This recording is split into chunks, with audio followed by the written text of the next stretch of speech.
दर्शकों नमस्कार। दूरदर्शन के इस विशेष कार्यक्रम स्वच्छता ही सेवा में मैं डॉक्टर शुभा आप सभी का हार्दिक स्वागत करती हूँ।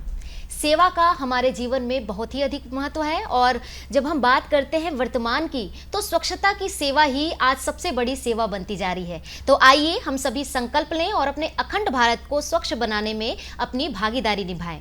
हमें स्वच्छता क्यों रखनी चाहिए और जब हम स्वच्छता ना रखें तो इसके पीछे क्या दुष्प्रभाव हो सकते हैं, इन्हीं सब विषयों पर चर्चा करने के लिए आज हमारे साथ हमारे स्टूडियो में अतिथि के रूप में उपस्थित है नगर निगम रायपुर से health officer doctor Deepti Soni ji. नमस्कार मैम, हमारे इस कार्यक्रम में आपका बेहद स्वागत है। धन्यवाद। साथ ही हमारे साथ अतिथि के रूप में उपस्थित है नगर निगम रायपुर से नोडल ऑफिसर श्री योगेश कडू जी। सर आपका हमारे इस कार्यक्रम में बेहद स्वागत है। सर जैसा कि हमारा आज का विषय है स्वच्छता ही सेवा, हम सर्वप्रथम आपसे ये जानना चाहेंगे कि स्वच्छता का अर्थ क्या है, हमारे दर्शकों को बताइएगा। देखिए, स्वच्छता जो है शब्द, इसका एक बहुत व्यापक अर्थ अलग अलग मायने में अलग अलग जगह होता है। अब स्वच्छता हम सबसे पहले अपने अगर पर्सनल हाइजीन से करें, अपनी शारीरिक स्वच्छता, इसके बाद हम अपने सबको मालूम है कि हमारे संस्कारों में हमारे जो संस्कृति ये है कि उसमें साफ़ सफाई का विशेष महत्व है। तो हम अपने घरों की साफ़ सफाई करते हैं, अपने परिसर की साफ़ सफाई करते हैं। ऐसे ही जब आगे बढ़ता है तो फिर ये जो है हमारे मोहल्ले में हो गया, वार्ड में हो गया, शहर में हो गया, फिर ऐसे करके पूरे भारत देश के, मतलब ये देश की स्वच्छता के बारे में बात कर रहे हैं। लेकिन स्वच्छता का मतलब सिर्फ ये नहीं है कि हमने हमारे घर से कूड़ा निकाला और उसको घर के बाहर किसी ऐसे जगह में डाल दिया जहाँ दूसरे किसी की वहाँ पे नज़र नहीं पहुँचती हो या वैसे, तो ये संपूर्ण स्वच्छता नहीं हुई। सब स्वच्छता का अर्थ ये अब है अब के इस समय में कि आप जो है कूड़ा जो निकाल रहे हैं उस कूड़े का वैज्ञानिक तरीके से उसका प्रसंस्करण करें और उसको पुनर्उपयोग के लायक लाएं, जिससे कि पर्यावरण में या हमारे ऊपर जो है इसका दुष्प्रभाव ना पड़े। तो अब स्वच्छता का अर्थ अब इस संदर्भ में लिया जाना उचित होगा और इस पर ही जो है अब नगर निगम रायपुर काम कर रहा है।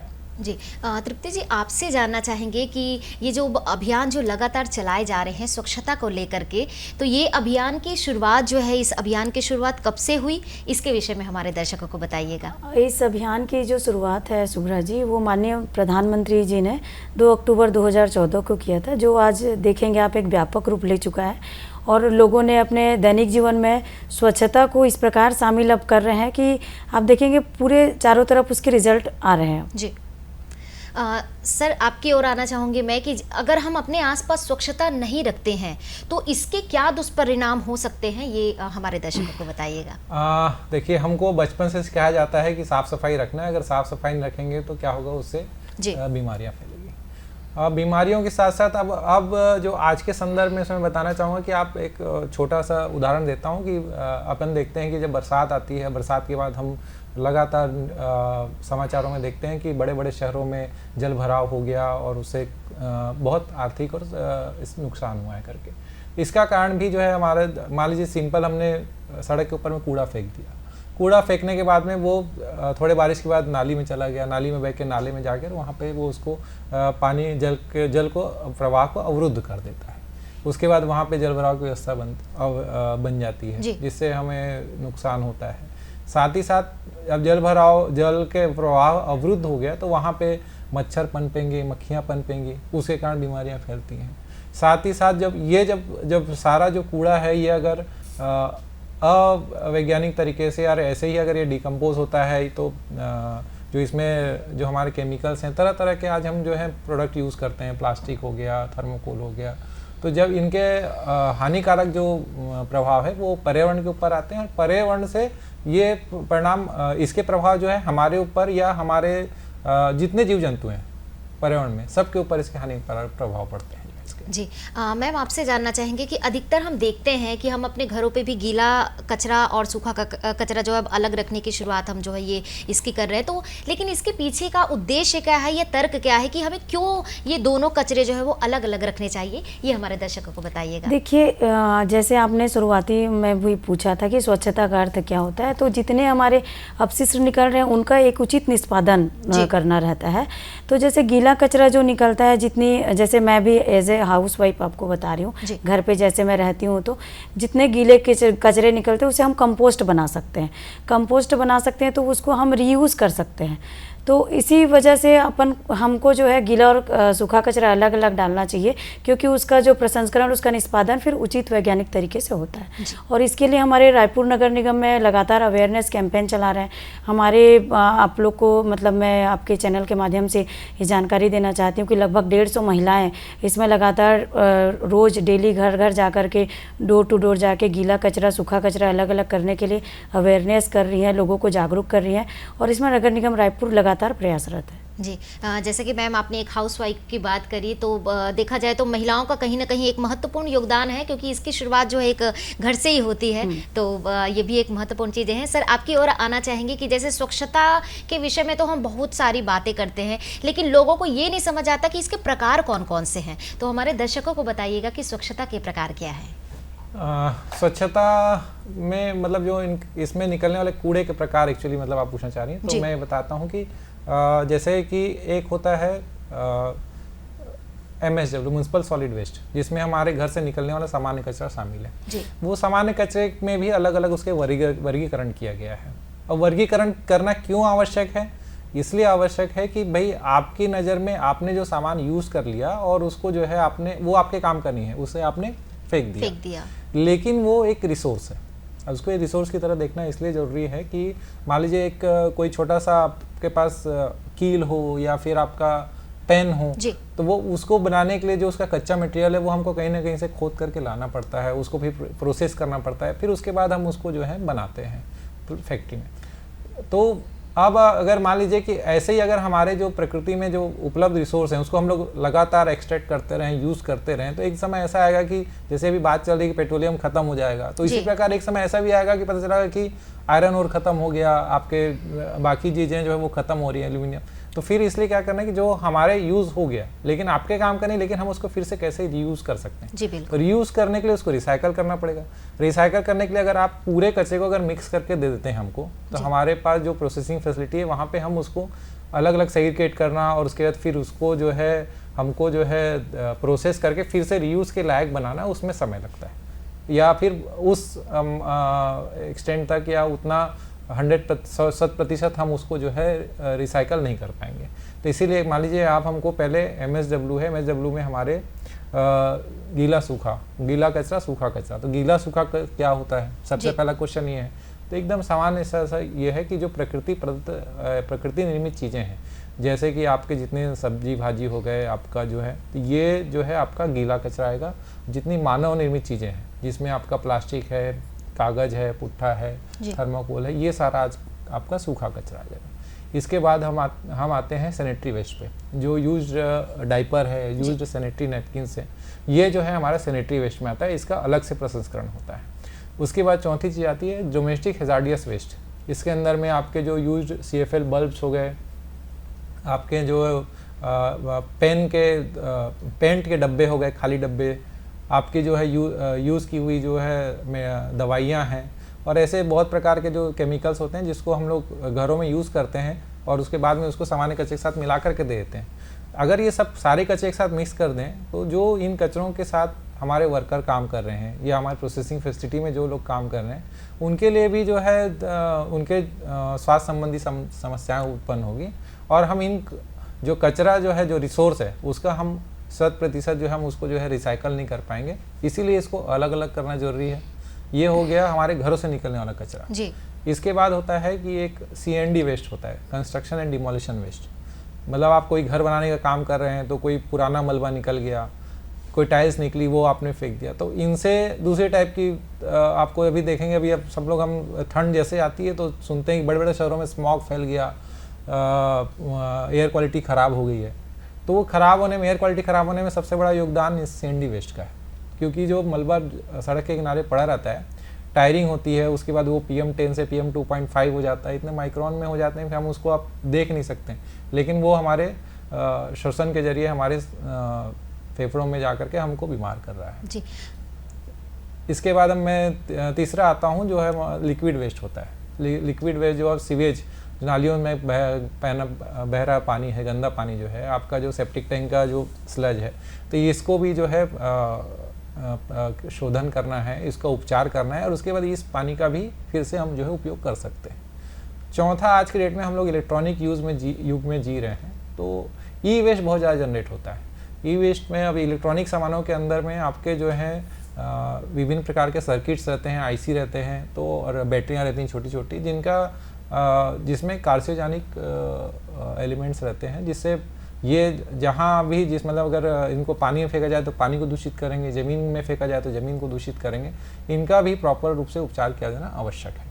जी सर, इतने सारे प्रकार आपने बताए, वास्तव में कुछ हमारे दर्शक जो हैं ये जानकारी जो है हमें उपलब्ध भी नहीं थी। हाँ। ये महत्वपूर्ण जानकारी आपने दी। सर, जानना चाहेंगे लगभग कितने जो है कचरे कितने क्या किलो में जाते हैं, कितने कचरे जो है हाँ, लगभग हाँ, एक दिन में जो है निकलते होंगे? लोगों को जो कचरे का जो उत्पादन या बोले कचरा निकल रहा है रायपुर शहर से, तो हम लोग आप और मैं अंदाजा नहीं लगा सकते, लेकिन कि कितना होगा, क्योंकि सबको लगता है कि मेरे घर का तो एक ही बाल्टी कचरा है। जी बिल्कुल।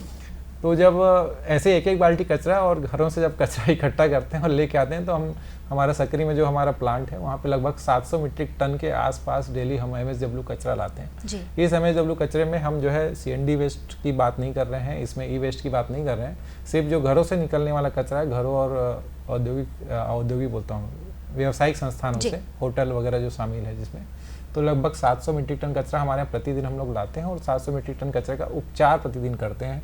लगभग 25 टन कंपोस्ट प्रतिदिन बनाते हैं, इसको उपयोग करते हैं। इसमें लगभग 250 टन आपका प्लास्टिक होता है, प्लास्टिक को जो है हम उसको पुनर्उपयोग करते हैं उसको जो है। तो इस प्रकार से देखिए लगभग जितना आता है कचरा उसमें से हम 80-90% कचरे का पुनर्उपयोग कर लेते हैं जी। और पुनः हम लौटना चाहेंगे। हाँ, हम बातें तो करते हैं कि ज़रूर हम कचरा जो है अलग अलग रखेंगे, लेकिन इसे वास्तव में हम अपने जीवन शैली में किस तरह से उतार सकते हैं, ये हमारे दर्शकों को बताइएगा। देखिए, ये आज स्वच्छता इतना व्यापक अभियान ले चुका है और एक जितनी भी हाउसवाइफ होती है वही इसकी शुरुआत कर सकती है। जैसे सब्जी के छिलके विलके निकल गए या जो भी खाने के बाद जो भी बच जाता है उसको एक अलग डिब्बे पे डालना, और जैसे आपका जो कागज़ हो गया, पुट्ठा हो गया या फिर रैपर हो गया, उसको एक अलग डब्बे पे डालना, और प्रतिदिन जो आते हैं डोर टू डोर कलेक्शन वाली हमारी गाड़ी, उस पे बोलना कि इसको अलग आप मतलब अलग अलग 2 डब्बे रख देना।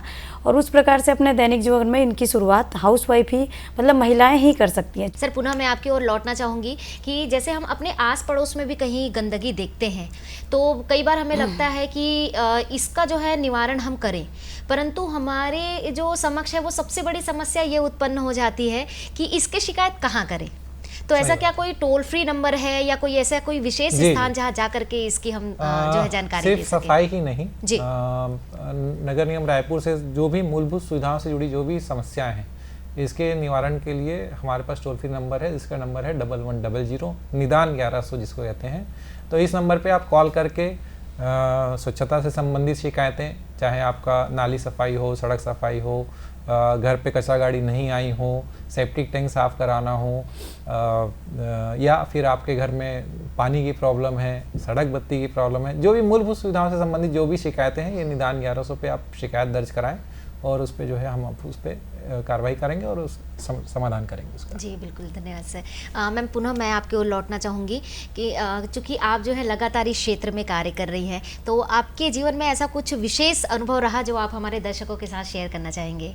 देखिए, बीइंग ए लेडी ऑफिसर, मैं नगर निगम में स्वास्थ्य अधिकारी की जिम्मेदारी जो मैं संभाल रही हूँ, जो मेरा अनुभव रहा कि लगातार रायपुर नगर निगम इस क्षेत्र में बहुत ज़्यादा प्रयासरत है और इसकी जो स्वच्छता हम घर घर जा कर के जो अवेयरनेस कर रहे हैं, स्कूल कॉलेजेस में जो हमने अवेयरनेस कैंपेन चलाया, उनका ये है कि जैसे हमने स्कूल पे जो कैंपेन चलाया, बच्चे जाकर अपने घर वालों लोग को जब सिखाते हैं कि आप देखेंगे कि जैसे डेंगू हो गया, डायरिया हो गया, आप दूसरे जगह देखेंगे कहीं भी आसपास के कोई भी शहर ले लीजिए आप, वहाँ एपिडेमिक्स की स्थिति आ गई, बट रायपुर पे वो स्थिति नहीं बनी, क्योंकि बच्चे ही जा कर के जैसे बोले कि कूलर, जैसे बरसात आया तो बोले कूलर में पानी नहीं जमा होना चाहिए, हमने उनको सिखाया।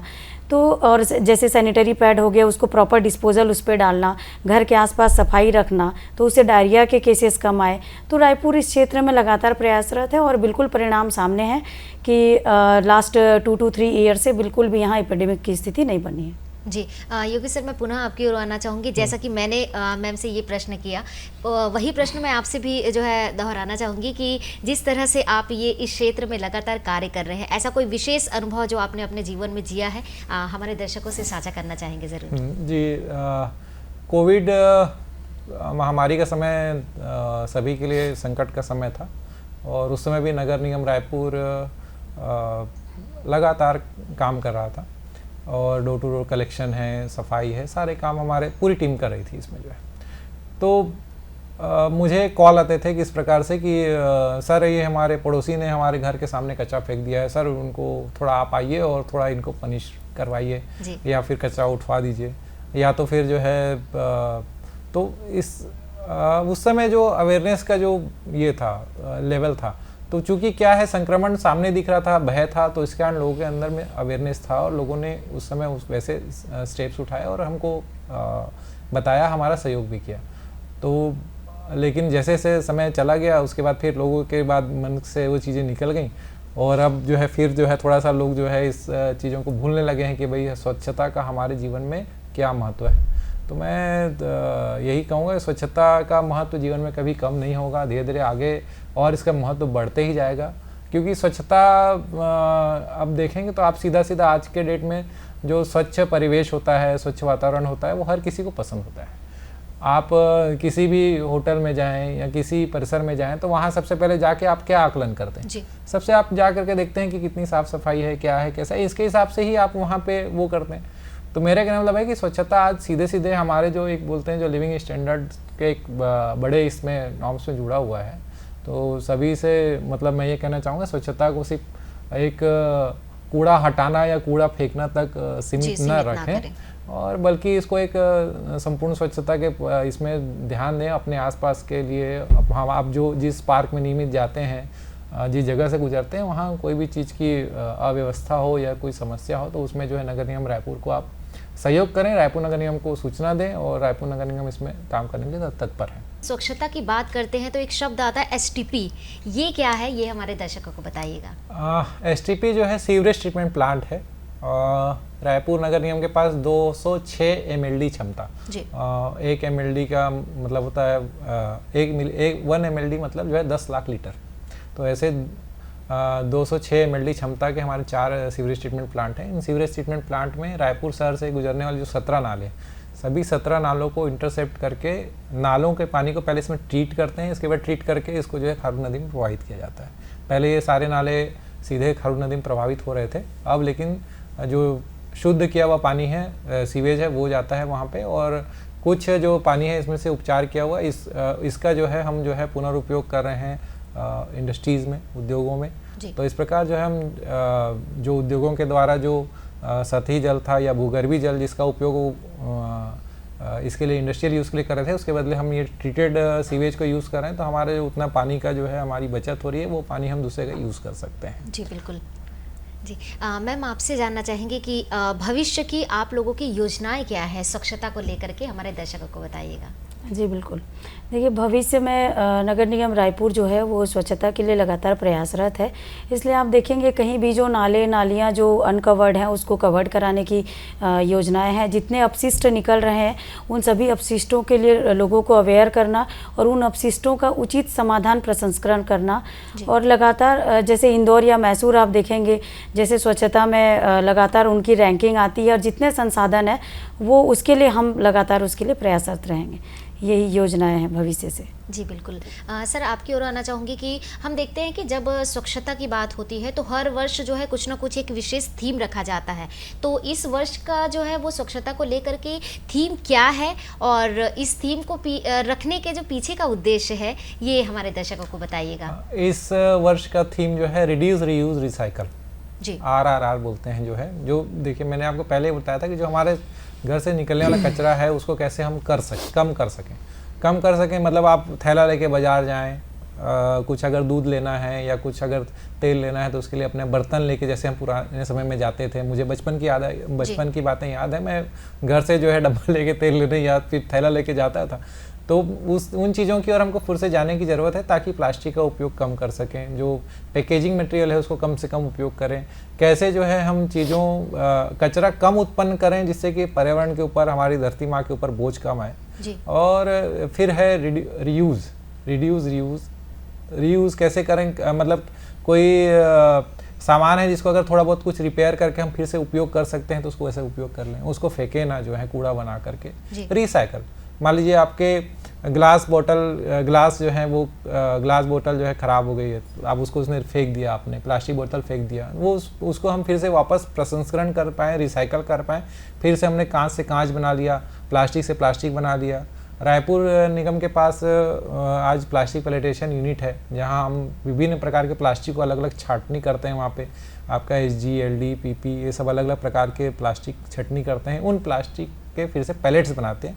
उन पैलेट्स से यानी गोलियों से हम फिर से दोबारा फिर हम चाहें प्लास्टिक के मग्गे हों, पेंट के डब्बे हों या विभिन्न प्रकार के उपयोग प्रोडक्ट जो है बना सकते हैं। तो इस प्रकार से हम कूड़े को कूड़ा नहीं एज ए रिसोर्स यूज़ करें और जो है उसका अधिक से अधिक उपयोग करें, ये इस साल का थीम है।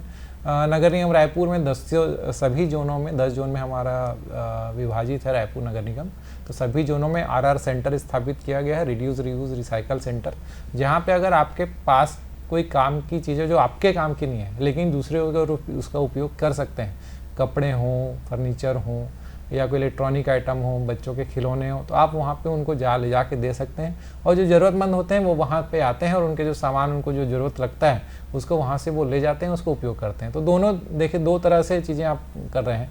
एक तो आप अपना किसी ज़रूरतमंद को आपका सामान दे रहे हैं, दूसरा एक है कूड़े की क्वान्टिटी भी आप कम कर रहे हैं। तो मैं शहर की जनता से निवेदन करना चाहूँगा कि इन RR सेंटर्स में जाएँ और उनको जो लगता है कि हाँ भाई मेरे यहाँ पे ये मेरे पास ठीक है, एक गिलास है या एक मेरे पास एक बोतल है जो मेरे काम की नहीं, वो वही दे दें, कोई दिक्कत नहीं है। जो दे सकते हैं, जितना बुक्स हैं दे सकें, तो जो जितना ज़्यादा वो क्या बोलते हैं अपनी तरह से योगदान देना चाहें दीजिए। इसमें मतलब कोई ये नहीं कि मैंने छोटा योगदान दिया या बड़ा योगदान दिया या सिर्फ मेरे करने से क्या होगा, ऐसा नहीं है। सभी लोग अगर इसी प्रकार से सोचेंगे तो एक सामूहिक प्रयत्न है। आप समझिए 15 लाख के आसपास पॉपुलेशन है रायपुर शहर की, 15 दूनी 30 लाख हाथ अगर कचरा फेंकेंगे तो क्या 4 या 5 हज़ार जो सफाई कर्मी उसको साफ कर पाएंगे क्या? नहीं। तो फिर इसमें आपका सहयोग जरूरी है, आपके सहयोग के बिना हमारा शहर स्वच्छ नहीं हो सकता। तो इसलिए मेरा निवेदन है कि आप सभी इसमें सहभागी बने। जन आंदोलन बन गया है स्वच्छता जो है, इसको जो है और आगे बढ़ाएं। सर, आपसे जानना चाहूँगी कि जैसे कि सार्वजनिक शौचालय या सार्वजनिक संपत्तियाँ बहुत अधिक जो है ये बनाई जाती है और जो है सरकार जो है मतलब हमें सहयोग करती है, परंतु कहीं ना कहीं जो असामाजिक तत्व वगैरह हैं जिनकी वजह से इन्हें जो क्षति पहुँचती है, तो उनके विषय में आप क्या कहना चाहेंगे? देखिए, 201 सार्वजनिक शौचालय हैं रायपुर नगर निगम के अंतर्गत में। सार्वजनिक शौचालय के अलावा भी जो है समय समय पे नगर निगम रायपुर जो है डस्टबिन लगवाते हैं सड़कों पर, लिटरिंग के लिए आपने बाज़ार इत्यादि में। इसके बाद हम जो है सौंदर्यीकरण का काम कराते हैं, पेंटिंग कराते हैं, स्लोगन्स वगैरह लिखवाते हैं। लेकिन देखने में अक्सर ये आता है कि लोग जो है सार्वजनिक संपत्ति को, सरकारी संपत्ति को अपनी संपत्ति समझ करके उसको जो है आप उपयोग करिए, उपयोग करने के लिए ही है आपके, लेकिन उसको नुकसान पहुँचाते हैं।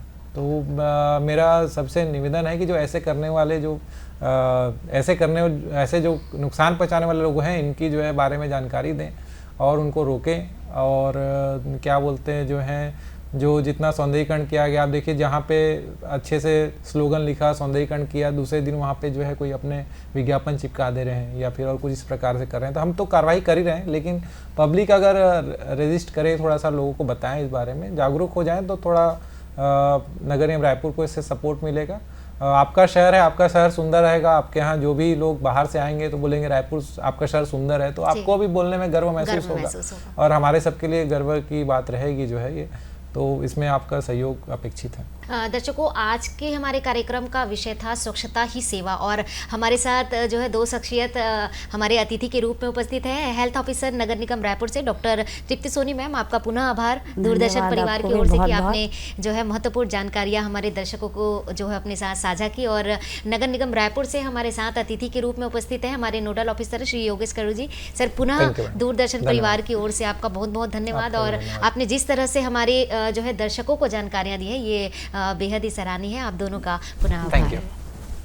दर्शकों, ये था हमारा आज का कार्यक्रम। हमें पूरी उम्मीद है कि आपको ये कार्यक्रम जरूर पसंद आया होगा। अगली कड़ी में फिर से मुलाकात होगी एक नए विषय के साथ। तब तक दीजिए इजाजत। नमस्कार।